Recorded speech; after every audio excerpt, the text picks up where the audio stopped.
এরে মুসলমান বাজার, দিলটা নরম করে দিবেন, চোখের পানি ছেড়ে একটা ফোঁটা পানি পড়ে কিনারে বন্ধু। এরে বাজার, যার দুনিয়াতে মা নাই তার মতো এতিম এই দুনিয়াতে কেউ নাই। এরে মুসলমান বাজার, যার দুনিয়াতে বাবা নাই তার মতো অভাবী এই দুনিয়াতে আর কেউ নাই রে বাবা। এরে মুসলমান বাজার, বাপ তাকে বাবার সেবা কর, মা জীবিত আছে মায়ের সেবা কর। এরে মুসলমান বন্ধুরে, নাম শুনছেন হযরত বাইজিদ বুস্তামি রহমাতুল্লাহ আলাইহি। আল্লাহ রাব্বুল আলামিন ডাক দিয়া বলতেছেন, পৃথিবীর মানুষ, আমি আল্লাহ রাব্বুল আলামিন যে কিতাব আমার নবীর উপরে নাজিল করে দিলাম, নবী গো এই কিতাব আপনার জন্যে, আপনার উম্মতে মুহাম্মাদের জন্যে আমি আল্লাহ মহা সম্মানের বিষয়বস্তু বানায় দিলাম। বলেন সুবহানাল্লাহ। আমার আল্লাহ ডাকতে বলতেছেন, ওয়া ইন্নাহু লাযিকরুল লাকা ওয়া লিকাওমিকা ওয়া সাওফা তুসআলুন। আল্লাহ বলেন, নবী গো এই কিতাব যারা মানবে, এই কিতাব আপনার জন্যে, আপনার উম্মতে মুহাম্মাদের জন্যে আমি আল্লাহ মহাসম্মানের বিষয়বস্তু বানিয়ে দিলাম। আর একটু আওয়াজ করা বলা যাবে কি সুবহানাল্লাহ। মুসলমান বন্ধুরে, কারা গো এখনো এদিক সেদিক ঘোরাফেরা করো? কারা গো এখনো বাজারে বসে আছো? কারা গো এখনো বাড়িতে বসে আছো? এরে বাজার, আসো না আসো না, আজকে একটা দিন আল্লাহর কথা নবীজির হাদিস শুনে যাও না। আমার আল্লাহ ইচ্ছা করলে আপনার আমার জীবনের গুনাহ খাতাগুলি মাফ করে দিতে পারেন। কথা বলেন ঠিক কিনা? এরে বন্ধুরে, নাম শুনছেন হযরত আলী, নাম শুনছেন হযরত ওমর, নাম শুনছেন হযরত আবু বকর। এরে বন্ধুরে, হযরত আবু বকর রাদিয়াল্লাহু তাআলা আনহু একদিন আসরের নামাজ পড়ার পর বাজারের দিকে যাইতেছে। ইন্ডিমিম টাইমে 10 থেকে 12 বছরের একটা বালক সন্তান হযরত আবু বকর রাদিয়াল্লাহু তাআলা আনহুর পা চেপে ধরে কাঁদতেছে আর বলতেছেন, হুজুর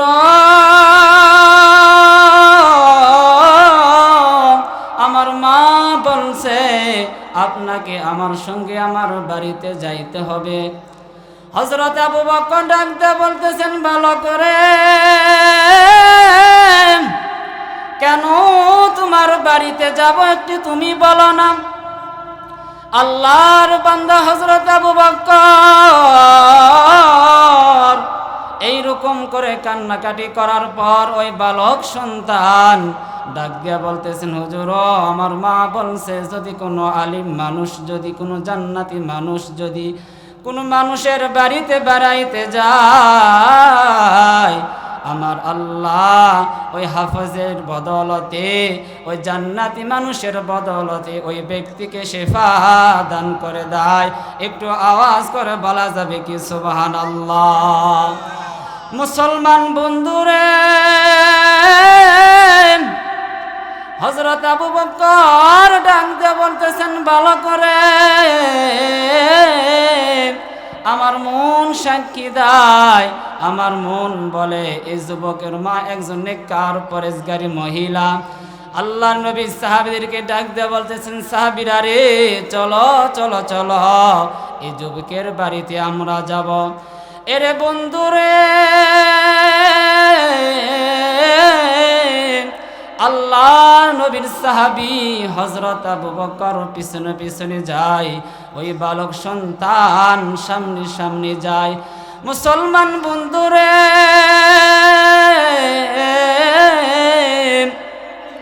ওই বাড়িতে যখন যাবে, বাড়ি যখন পাবে ভাব, ওই কান্নার আওয়াজ আসতেছে, একটা মহিলার কণ্ঠে কান্নার আওয়াজ আসতেছে, আর ডাক দিয়া বলতেছেন, মা গো,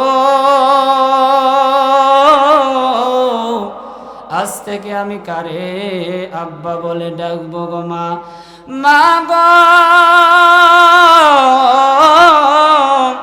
আজ থেকে আমি কারে আব্বা বলে ডাকবো গো মা। ও মা, আজ থেকে তো আমি এতিম হয়ে গেলাম। মা গো, কে আমারে আদর করবে, কে আমারে নতুন জামা কাপড় কিনা দিবে গো মা। এই কান্নার আওয়াজ শুনিয়া ওই বালক সন্তান মাটিতে গড়াগড়ি দিয়ে কাঁদতেছেন। হযরত আবু বকর ডাকতে বলতেছেন, বালক রে, কেন এমন করে কাঁদতেছো, একটু বলো না। আল্লাহ নবীর সাহাবী হযরত আবু বকর ডাক দিয়ে বলতেছেন, বালক রে, এমন করে তুমি কাঁদতেছো কেন, বলো না। এই বালক সন্তান ডাক দিয়ে বলতেছেন, হুজুর, এরে মুসলমান বাজার, দিলটা নরম করে দিবেন, চোখের পানি ছেড়ে একটা ফোঁটা পানি পড়ে কিনারে বন্ধু। এরে বাজার, যার দুনিয়াতে মা নাই, তার মতো এতিম এই দুনিয়াতে কেউ নাই। এরে মুসলমান বাজার, যার দুনিয়াতে বাবা নাই, তার মতো অভাবী এই দুনিয়াতে আর কেউ নাই রে বাবা। এরে মুসলমান বাজার, বাপ তাকে বাবার সেবা কর, মা জীবিত আছে মায়ের সেবা কর। এরে মুসলমান বন্ধুরে,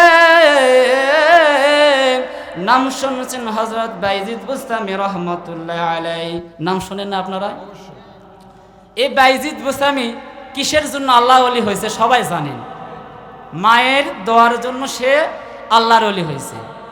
মুহতারাম হাজিরিন, হযরত বাইজিদ বুস্তামি রহমতুল্লাহি আলাইহি একদিন হজ করতে গেছেন।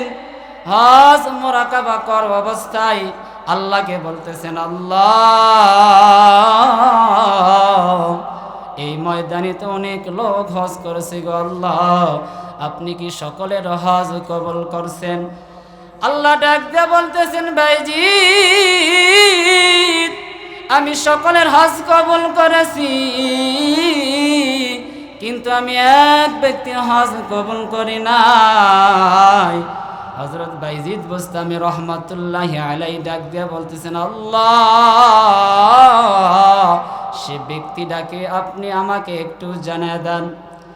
আল্লাহ পাক ডাক দিয়ে বলতেছেন, বাইজিদ, অমুক পাহাড়ের পাশে গিয়ে দেখো, এক ব্যক্তি হাত ও পা ক্ষত অবস্থায় পড়ে আছে, তার নাম হলো মুহাম্মদ বিন হারুন, তার বাড়ি হলো বলক শহরে।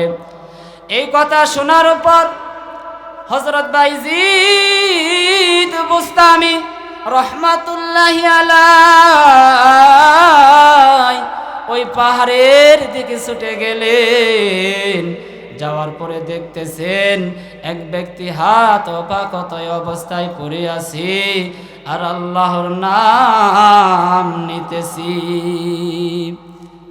হযরত বাইজিদ বুস্তামি রহমাতুল্লাহি আলাইহি তিনার জায়গাতে না বুঝতে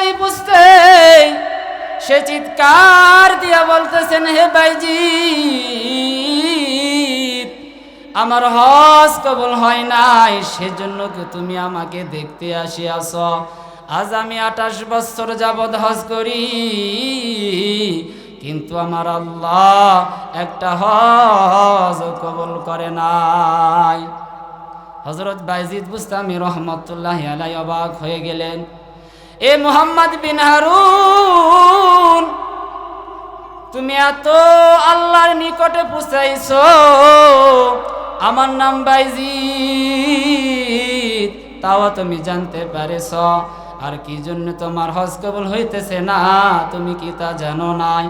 মুহাম্মদ বিন হারুন ডাক দিয়া বলতেছেন, বায়জিদ, কি জন্য হজ কবুল হইতেছে না ভাই আমি জানি, কিন্তু সে রোগের ওষুধ এই দুনিয়াতে নাই।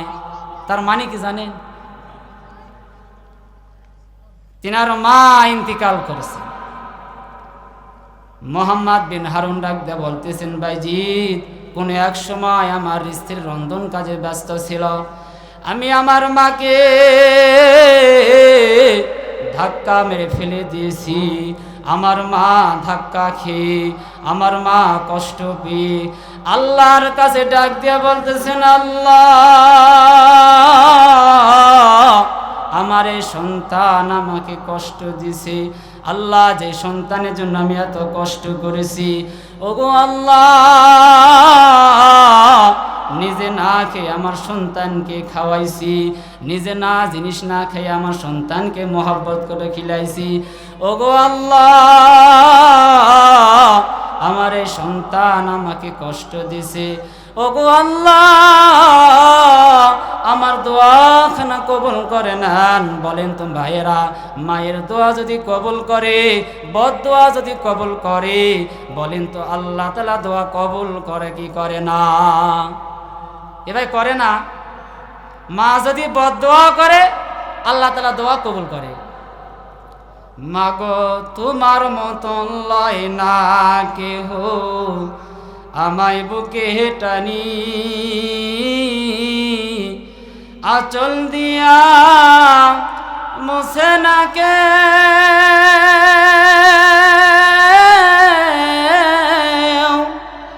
আঁচল দিয়া মুছে না কেউ আমার চোখের পানি। হায়রে মা জননী আমার, হায়রে মা জননী, চইলা গেলা কোনো জানাই আমায় নিলা না, পথে বইরা কান্দি গো আমি, নাই যে ঠিকানা। তুমিও নাই, বাবাও নাই,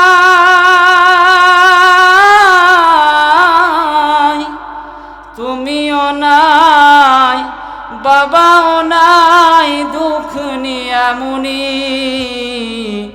হায়রে মা জননী আমার, হায়রে মা জননী। বলেন আল্লাহু আকবার। মুহতারাম হাজিরিন, আল্লাহ সুবহানাহু ওয়া তাআলা যাদের পিতামাতা জীবিত আছে, যাদের পিতামাতা জীবিত আছে, আল্লাহ বলেন তাদের জন্য জান্নাত এই দুনিয়াতে আছে। বলেন সুবহানাল্লাহ। আল্লাহ রাব্বুল আলামিন সূরা বানী ইসরাঈলে বলেন, ওয়া কাদা রাব্বুকা আল্লা তা'বুদু ইল্লা ইয়াহু ওয়া বিল ওয়ালিদাইনি ইহসানা। আল্লাহ বলেন, আমার ইবাদত করার পরে তোমরা নিজ মাতা পিতার প্রতি সুন্দর ব্যবহার করো, ইহসান করো, দয়া করো, মহব্বত করো। বলেন তো ভাইরা, এই আদেশ করেছেন কে? আল্লাহ নিজেই বলেছেন। আর আজকে এই মা বাপ বুড়ি হয়ে গেছে, বাবা বুড়া হয়ে গেছে, এখন আপনি আমি বুঝতেছি না। আরে মুসলমান বাজান, এ মা যেদিন একদিন মারা যাবে, সেই দিন বুঝে আসবে কত বড় নিয়ামত তোমরা হারাইছ। এরে বন্ধু রে, দাঁত, তাতে দাঁতের মর্যাদা আমরা এখন বুঝতেছি না। দাঁত যখন আপনার একটা পড়ে যাবে, সেদিন আপনার বুঝে আসবে, হায় রে কত বড় একটা নিয়ামত আমি হারাইলাম। মুহতারাম হাজিরিন, এখন আপনি বুঝতেছেন না, কদর করতেছেন না। তাদেরকে ভালোবাসতেছেন না। সুন্দরী বউ পেয়ে মা বাবাকে আমরা ভুলে গেছি। যে মা বাবা আমাকে আপনাকে কষ্ট করে বড় করছে, আজকে সুন্দরী বউ পেয়ে মা বাবাকে ভুলে গেছে। আল্লাহ রাসূল সাল্লাল্লাহু আলাইহি সাল্লাম বলেন, হুমা জান্নাতুকা ওয়া নারুক। মা বাবা আপনার আমার জন্য জান্নাত, এই মা বাবা আপনার জন্য জাহান্নাম। কারণ কি বলেন তো ভাইরা? কারণ হলো যে পিতা মাতাকে সেবা করে, মহাব্বত করে, ভালোবেসে যদি আপনি সেবা করতে পারেন, ওই মা বাবা ওই সন্তানের জন্য জান্নাত। সুবহানাল্লাহ বলেন। আর যে মা বাবাকে জীবিত পেয়েও আমরা সেবা যত্ন করে জান্নাত কামাই করতে পারিনি, ওদের জন্য জাহান্নাম। হায়রে মানুষ আমরা, হায়রে মানুষ কত টাকা খরচ করে ভাই হজ করতে যায়, বৃদ্ধ মা বাবা ভিক্ষা করে খাইতেছে। আপনি সন্তান হিসাবে একটা বারো খবর নিচ্ছেন না। যে কথা বলতেছিলাম, হযরত আবু বকর রাদিয়াল্লাহু তাআলা আনহু এইরকম করে কাঁদতেছেন আর বলতেছেন, হুজুর আজকে তো আমি এতিম হয়ে গেলাম। হযরত আবু বকর ডাক দিয়ে বলতেছেন, ভালো করে তোমার মাকে একটু বলো না তোমার বাবার লাশটা যেন বের করে দেয়। আমরা নবীজির সাহাবীরা তোমার বাবাকে একটু গোসল করাবে, কাফনে কাপড় পরাবো। এরে মুসলমান বাজান, দিলটা নরম করে দেবেন, চোখের পানি পড়ে কিনারে বাবা। হযরত আবু বকর ডাক দিয়ে বলতেছেন, ভালো করে তোমার মাকে যে একটু বলো না তোমার বাবাকে একটু যেন বের করে দেয়। তোমার বাবাকে গোসল করাবো, কাফনে কাপড় পরাবো, দাফন কাফন শেষ করে দেব। এ মুসলমান বাজান, লাশ ধোয়া কমপ্লিট হয়ে গেছে, জানাজাতে দাঁড়িয়ে গেছেন হযরত আবু বকর রাদিয়াল্লাহু তাআলা আনহু। জানাজা যখন নিয়ত বাঁধবেন, তিনবার নামাজ ছেড়ে দিয়েছেন। কয়বার? তিনবার নিয়ত ছেড়ে দিয়েছেন। হযরত আবু বকর নিয়ত ছেড়ে দিয়েছেন। পিছন থেকে একজন সাহাবী বলতেছেন, হুজুর বেয়াদবি মাফ করবেন, আপনি তিনবার নামাজ ছেড়ে দিয়েছেন, কারণ কি বলেন একটু। হযরত আবু বকর ডাক দিয়া বলতেছেন, এ নবীজি সাহাবীরা শোনো শোনো, আমি যখন প্রথমবার তাকবীর দিলাম, আমি ভালো করে নজর করে দেখলাম এমনি তো ব্যক্তির কাফনের কাপড় ভিতরে কি যেন নড়াচড়া করতেছে।